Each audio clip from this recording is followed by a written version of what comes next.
തിരുവനന്തപുരം വർക്കലയിൽ ശരീരത്തിൽ ഒളിപ്പിച്ചു കടത്തിയ MDMAയുമായി 2 പേർ പിടിയിൽ. വർക്കല തോക്കാട് സ്വദേശികളായ അഫ്നാൻ, മൊഹസിൻ എന്നിവരാണ് പിടിയിലായത്.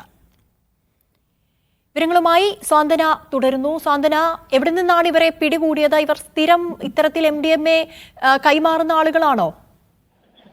അതിന് ഇന്ന് വൈകുന്നേരമാണ് ഇത്തരത്തിലൊരു സംഭവം ഉണ്ടായിരിക്കുന്നത്. മലദ്വാരത്തിൽ ഒളിപ്പിച്ച MDMA കടത്തിയ 2 യുവാക്കളെയാണ് തിരുവനന്തപുരം വർക്കലയിൽ നിന്നും ഇപ്പോൾ പോലീസ് പിടികൂടിയിരിക്കുന്നത്. ഒന്ന് വർക്കല തോക്കാട് സ്വദേശികളാണ് ഇവർ 2 പേരും. അഫ്നാൻ, 24-കാരനായ അഫ്നാനും അതുപോലെ തന്നെ 23-കാരനായ മുഹ്സിനുമാണ് ഇപ്പോൾ പോലീസിന്റെ പിടിയിലായിരിക്കുന്നത്. ഇവര് ബാംഗ്ലൂരിൽ നിന്നും വർക്കല റെയിൽവേ സ്റ്റേഷനിലെത്തി അവിടെ നിന്നും ബൈക്ക് മാർഗം രക്ഷപ്പെടാൻ ശ്രമിക്കുന്നതിനിടെയാണ് പോലീസ് ഇവരെ പിടിച്ചിരിക്കുന്നത്.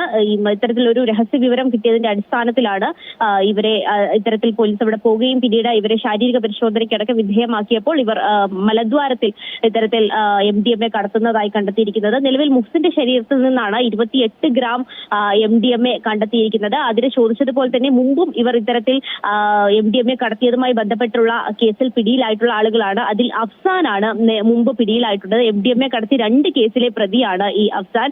അതിൽ റിമാൻഡിലായിരുന്നു. പിന്നീട് ജാമ്യത്തിൽ ഇറങ്ങി ജാമ്യത്തിൽ ഇരിക്കുന്ന സമയത്താണ് ഇപ്പോൾ വീണ്ടും ഇത്തരത്തിൽ MDMAയുമായി പോലീസിന്റെ പിടിയിലായിരിക്കുന്നത്. ശരി, തിരുവനന്തപുരം വർക്കലയിൽ ശരീരത്തിൽ ഒളിപ്പിച്ചു കടത്തിയ MDMAയുമായി 2 യുവാക്കൾ പിടിയിലായിരിക്കുന്നു. വിവരങ്ങൾ നൽകിയത് സ്വാന്തന സാജു ആയിരുന്നു.